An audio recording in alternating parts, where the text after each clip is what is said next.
Once a month or so, we invite couples counselor and sex therapist Dr. David McKenzie to Studio 4 to explore relationship issues. Today, he is concerned about how people hook up and the demise of dating.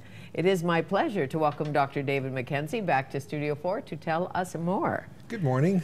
Good morning. Sorry to hear that. The demise of dating? Well, I didn't come up with that. That was Okay. that was the latest study or the article that I was read. the New York Times. Yeah, that's right. That's right. Yes. Yeah. So blame them. Don't blame me. Okay. Yeah. It's an interesting article because it talks about this new phase of hooking up. Young people call it hooking up.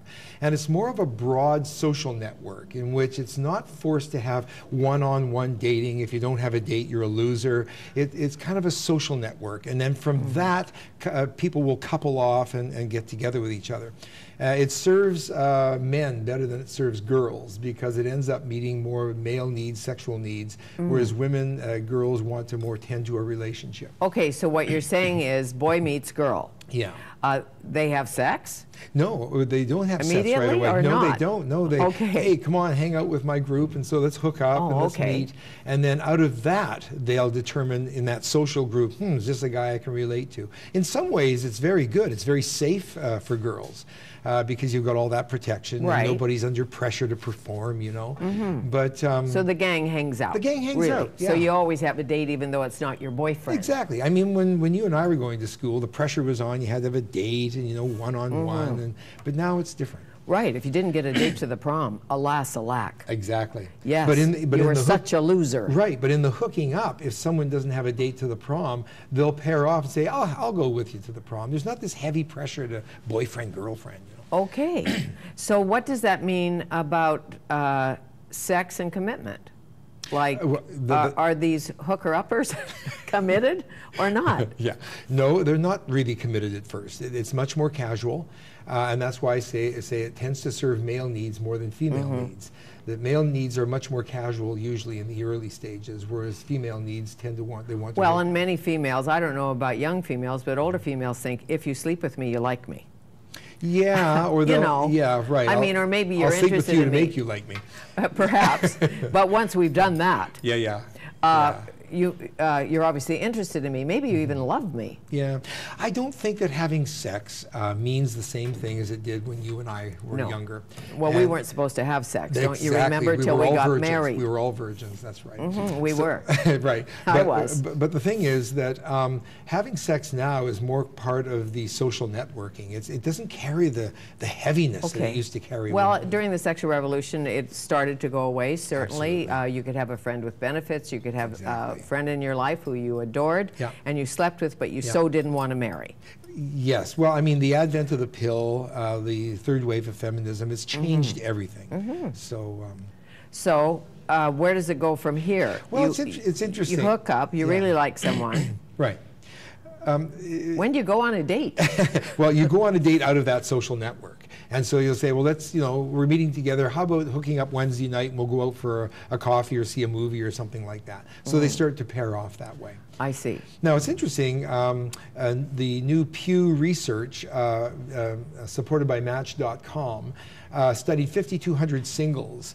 And it's interesting, out of that, what they found is that from 21 to 24 years of age and from 50 plus, men were interested in committed relationships and in children more than women. Really? But that changed between 25 and 35 when women's reproductive threshold hits.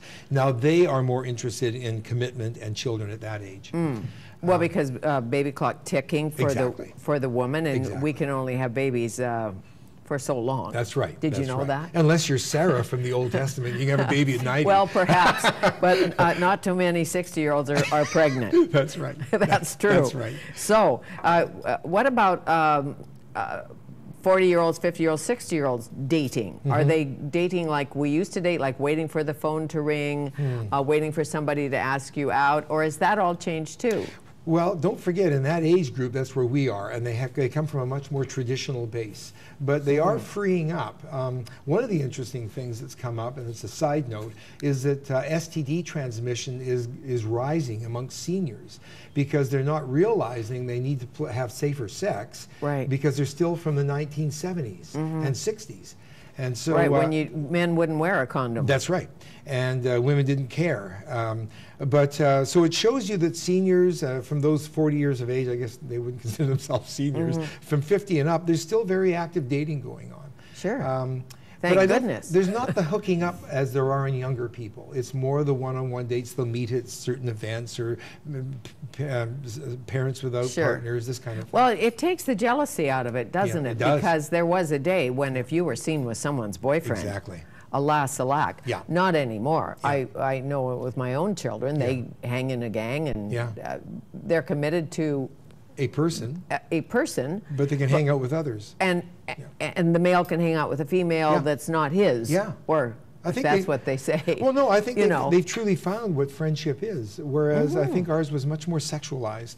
Because the pressure was on. By 22, you should be married, you should be looking towards having children. That's out the window. Well, and at a certain point, having a friend who you love, you just love, but maybe you're not in love with. I don't like that expression, What's that being about? in love with. In psychology, the feeling of being in love is more a projection of the ideal person onto that. The real love, as Scott Peck talks about, is when that fluttery stuff subsides. It's an important phase, it's wonderful, but that's not the meat of a committed relationship.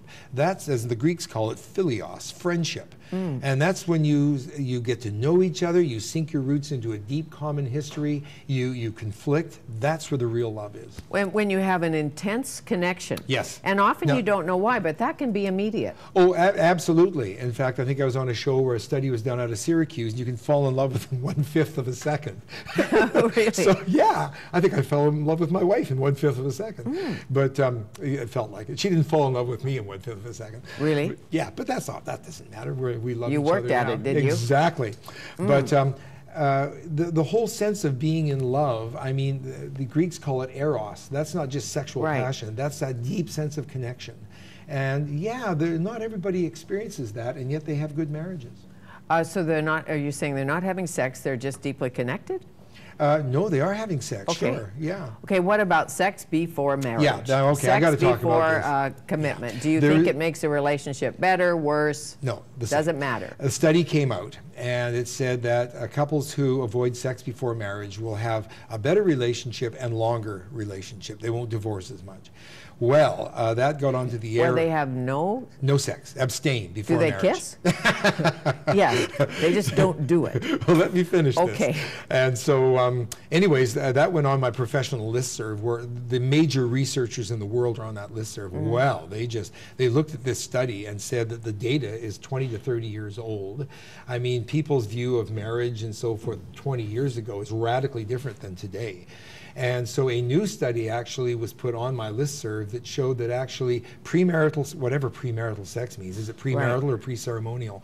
Or pre-living together, or pre-what? I mean, marriage has different definitions according to time, but they found that sex before commitment that has the same longevity after the commitment as it does if you don't have sex before.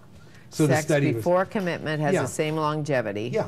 The after commitment. I now go by commitment because people who live together, that is a functional marriage.